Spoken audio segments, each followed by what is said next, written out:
बहुत समय पहले की बात है। मथुरा नगरी में अत्याचार का राज था। वहां का राजा कंस अत्यंत क्रूर और निर्दयी था।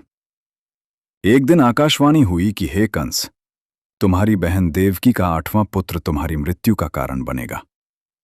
ये सुनते ही कंस डर गया और उसने तुरंत देवकी और उसके पति वसुदेव को कारागार में डाल दिया। समय बीतता गया और कंस ने देवकी के एक एक करके 7 बच्चों को जन्म लेते ही मार डाला।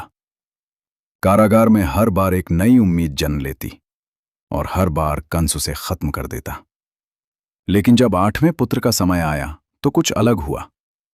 आधी रात का समय था। चारों ओर गहरा अंधकार छाया हुआ था। तभी भगवान श्री कृष्ण का जन्म हुआ।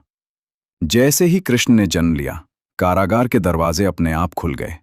सैनिक गहरी नींद में सो गए और वसुदेव की जंजीरें टूट गईं। वसुदेव जी समझ गए कि ये कोई साधारण बालक नहीं है।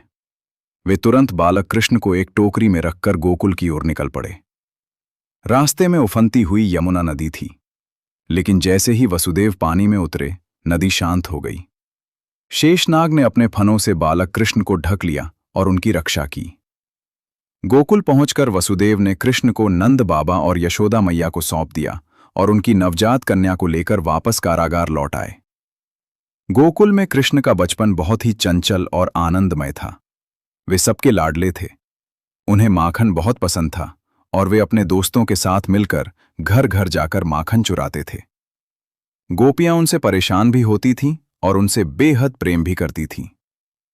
एक दिन यमुना नदी में कालिया नाम का भयानक और विषैला नाग रहता था, जिससे पूरा गांव डरता था।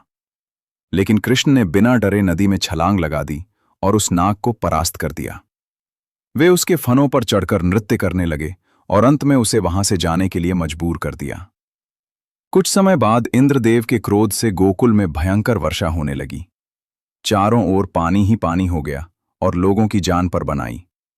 तब कृष्ण ने अपनी छोटी सी उंगली पर गोवर्धन पर्वत उठा लिया और सभी लोगों को उसके नीचे शरण दी। 7 दिनों तक कृष्ण ने पर्वत को उठाए रखा और सभी की रक्षा की। कृष्ण का प्रेम राधा के साथ अत्यंत पवित्र और दिव्य था। ये प्रेम केवल एक भावना नहीं था, बल्कि भक्ति और समर्पण का प्रतीक बन गया।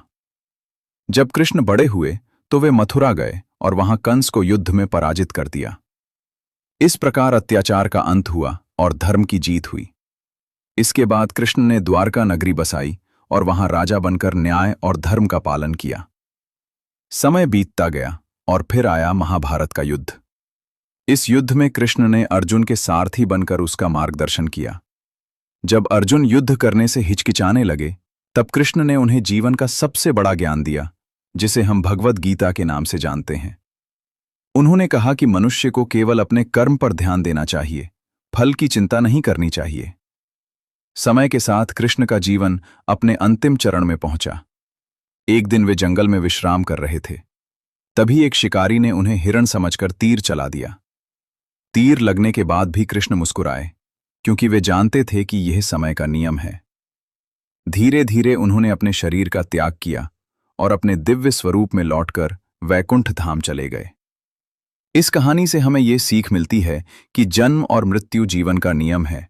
धर्म की हमेशा जीत होती है और सच्चा मार्ग वही है जो भगवान हमें दिखाते हैं। वीडियो अच्छा लगा हो तो लाइक, कमेंट और शेयर जरूर करें और ऐसी कहानियां देखने के लिए हमारे चैनल को सब्सक्राइब जरूर करें।